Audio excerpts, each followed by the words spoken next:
So in the previous sections, we made heavy use of inheritance through our actors. Now, what is inheritance? Inheritance is when a child class automatically has all of the functionality of its parent. We say essentially that the child is a parent. So where did we use that previously? Well, for example, in our moving platforms, we had an actor that was a moving platform actor. And then we had different children of that actor that gave us the spinning, rotating platforms, the up and down platforms, the side-to-side pushers. Those were all children. They all were movers. You could say the moving pusher is a mover. We could say that the rotating baton is a mover. So there is an alternative to using inheritance, which is a bit all or nothing, and this is composition, which is a bit more pick and choose. You get to say that class A has an instance of class B. It can choose to use its functionality, but it doesn't have to. It's not tied into being class B. It can just choose to take the bits it wants. So we say that class A has a class B. So let's have a look at some examples of inheritance versus composition using something quite natural, I think, talking about inheritance in the animal kingdom.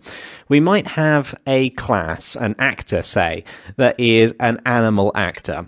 And it has a method on it, which is to live. It lives when you call that method. Now, it makes sense to have things like a mammal that inherits from this because it also needs to live. So it needs all of that functionality that the animal has. But it adds some more functionality, such as making milk. We might also have a reptile that has the functionality, the added functionality of laying eggs. Now, it's fair to say that a mammal is an animal and a reptile is an animal as well. Now, we could go onwards and say, okay, we've got a cow. Well, a cow clearly is a mammal. It needs to make milk, and by extension, it also needs to live because it's also an animal. A snake is a reptile and it is an animal, but it is not a mammal, so that makes sense too. But what about a platypus?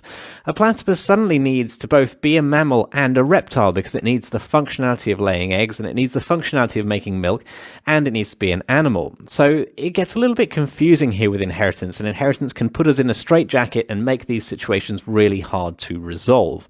Which is why composition is what comes to the rescue here. It's the has a relationship. So instead of trying to build this taxonomy of classes with animals and mammals, etc., what we do instead is we say we've got a milk making component, and that component has the functionality of making milk.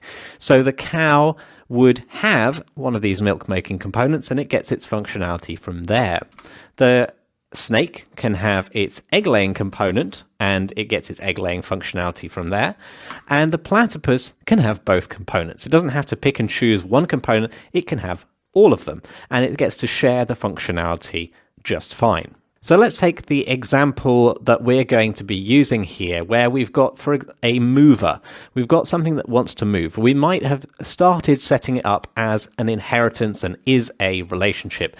So we've got a mover that inherits from the static mesh actor, kind of like we've done in previous sections. And then from the mover, we might inherit a moving door or a moving wall. But what happens if we wanted to do a moving light? How could that be done? We can't inherit from mover because that would make it a static mesh actor, and we want to use a light actor instead as the parent for moving light.